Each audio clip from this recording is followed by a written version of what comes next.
The law of compassion in operation.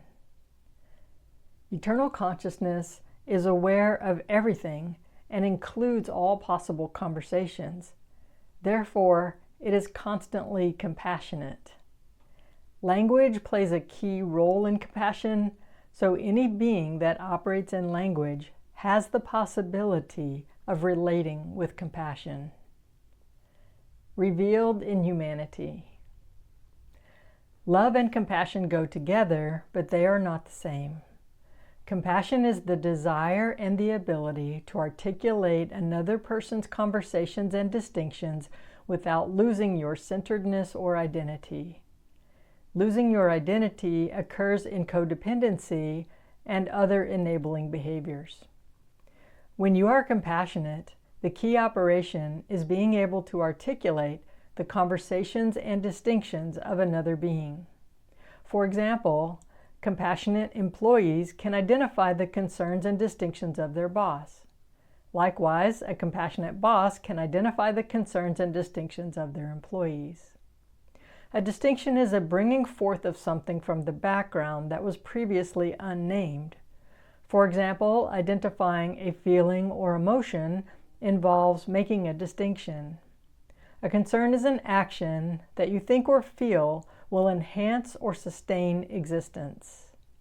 Concerns are embedded in conversations. When you speak with compassion, you convey understanding of someone else's experiences and concerns. Antithesis. The opposite of compassion is prejudice.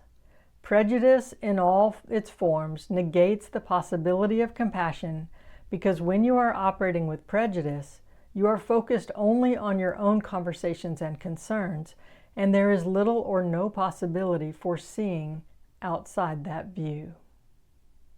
Application: how to embody compassion. The first step in compassion involves being aware of and caring about another person's concerns. The second step involves articulating those concerns from the other person's point of view. Articulation is important because language is the mechanism for manifestation in this universe. By language, we mean action that brings about and coordinates action, which may or may not be verbal. When you follow articulations given by conscience, you notice where and when speaking is out of alignment with consciousness. Law provides guidance for proper action, and proper action provides articulation because action is coordinated through and with language. To apply the law of compassion, notice when you are being judgmental of yourself or others, and generate an internal conversation that takes the situation into account. For example, if you find yourself being critical of another person, consider that different cultures and age groups live with standards that can vary greatly from your own. Judgmental here means applying the duality of right, wrong, good, bad, better than, less than, which generally results in operating from ego.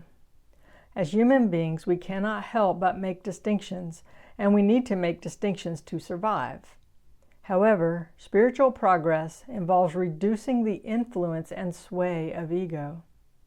Cultivate self-awareness to know when you are applying your standards to others. To increase compassion, discern conversations related to the experiences of the people you are noticing. Realize that we all share the same essence and that everyone is on their own pathway of learning, which is appropriate for them. Also realize that we do not know what other people have chosen for their opportunities and ways of being of service. Check in with your conscience to see which actions you are called to take, if any. Actions may include being a silent witness to innate divinity or behaving swiftly depending on your responsibilities and duties. Acting with compassion involves releasing tension, friction, and resistance. It also involves moving from apathy and inertia into active awareness. Compassion requires operating from being. It is impossible for ego to be authentically compassionate because ego is only concerned with itself and does not have access to the universality of being. This is why it is important to learn to access and live from awareness of oneness, the joy of existing, and the knowing that everything is embodied and applied consciousness.